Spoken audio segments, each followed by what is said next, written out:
नमस्कार, आप देख रहे हैं छोटा नागपुर लाइव का ऑफिशियल फेसबुक पेज और इस वक्त हम लाइव है राजनगर से। ये जो मुख्य सड़क आप देख रहे हैं राजनगर को चक्रधरपुर यानी कि उड़ीसा तिरिंग गेट तक को ये जोड़ती है ये सड़क। और ये सड़क के सामने लगभग 1-1.5 घंटे पहले जो है ये बुश फायर में आग लग चुकी है।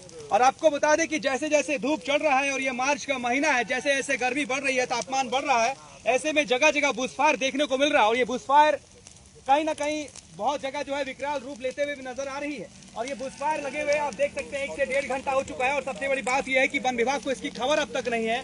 और जिस तरह ये स्थानीय लोगों का कहना है कि यहाँ पर जो है शॉर्ट सर्किट की वजह से आग की चिंगारी निकली थी और चिंगारी गिरने की वजह से फॉरेस्ट में ये बुश में आग लग चुकी है। और ये आग की लपटें आप देख सकते हैं कि इस तरह जल रही है और ये लगातार राजनगर शहर की ओर जो है बाजार की ओर बढ़ रही है, जो कि एक धीरे धीरे विकराल रूप, जैसे जैसे हवा चल रहा है ये विकराल रूप ले रही है। और ये धीरे धीरे जो है कई घरों को भी चपेट में ले सकती है। और ये खबरों के माध्यम से हालांकि हमने जो है सूचना दे दी है वन विभाग को। हालांकि वन विभाग की लापरवाही जो है लगातार सामने आ रही है। वन विभाग को समझने की जरूरत है कि जैसे जैसे धूप चढ़ रहा है, गर्मी बढ़ रही है और जगह जगह बुश फायर हो रहा है, चाहे इंसान की वजह से हो या फिर चिंगारी हो, कई सारे कारणों की वजह से इस तरह बुश फायर लग रहे हैं। तो ऐसे में उनकी जो गश्ती है, उनकी सक्रियता बढ़नी चाहिए। लेकिन वन विभाग बुरी तरह से मौन है और पूरी तरह से कहा जाए कि वो गहरी निद्रा में है, जिस वजह से इस तरह की बुश फायर हो रही है और बड़ा नुकसान पहुंच रहा है। जल जंगल जमीन को पहुंच रहा है, साथ ही साथ फॉरेस्ट विभाग को भी। ये इलीगल है, भारत के कानून 1927 के तहत, इंडियन फॉरेस्ट एक्ट के तहत ये इलीगल है, गैर कानूनी है। और कोई भी व्यक्ति, नोटिस व्यक्ति पाया जाए इस तरह की हरकत करते हुए तो उसको जेल भी हो सकती है। तो ऐसे में यहाँ के स्थानीय जो प्रत्यक्षदर्शी हैं, कैसे लगा ये बुश फायर और कब से लगा? आज ही लगा है। तो कैसे लगा? तो वहाँ तार में क्या हो गया हम लोग को भी नहीं पता, हम लोग काम कर रहे थे तो जल गया, तो नीचे गिर गया। हाँ, तो तार जलते हुए देखा आप लोगों ने? अच्छा, उसके बाद बुश फायर हुआ। तो अभी तक आप लोगों ने किसी को सूचना दी? नहीं, किसी को सूचना नहीं दी है। आप लोग अपने स्तर से बुझाने का प्रयास कर रहे हैं। उधर हम लोग के उधर गुजर पूरा ये कर रहे हैं। तो ये सब देख सकते हैं जो है ये लोग विवश हैं और इनकी घर है, तो घर में आग लग जाने का खतरा है। तो ऐसे में ये जो है बाल्टी से पानी लाकर बुझाने का प्रयास कर रहे हैं।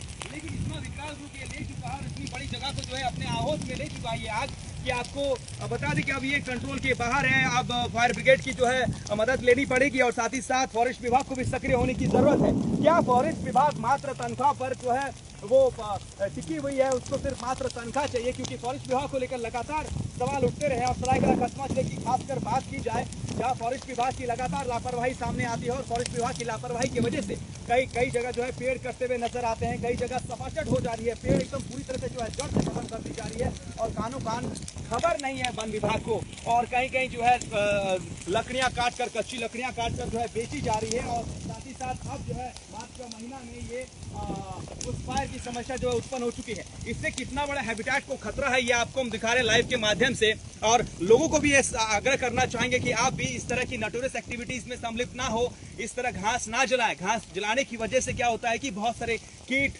मकोड़े होते हैं जो लोग इस इन्वायरमेंट को संतुलन जो है बनाए रखने के लिए, संतुलित बनाए रखने के लिए जिनका योगदान रहता है, वैसे कीट पतंग उतरते हैं, जल जाते हैं, उनका जीवन खत्म हो जाता है। साथ ही साथ कई सारे घोंसले हैं वो बर्बाद हो जाते हैं।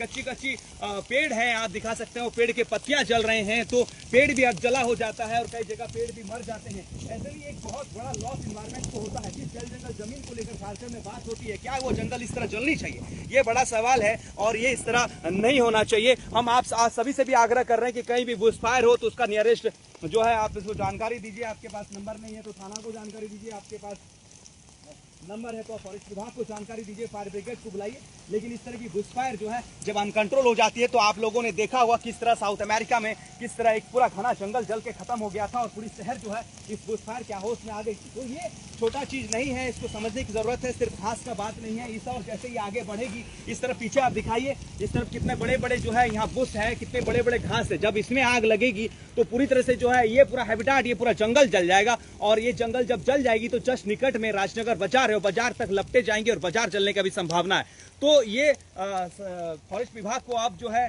गहरी नींद से जागने की जरूरत है, सजग रहने की जरूरत है। और बात है कि इस समय जो है बुश फायर, कई जगह बुश फायर लग रहा है, तो बुश फायर पर जो है वो गश्ती लगाए, कंट्रोल करें और सक्रियता बढ़ाने की जरूरत है। ये हम आग्रह करें, लाइव के माध्यम से आपको दिखा रहे थे।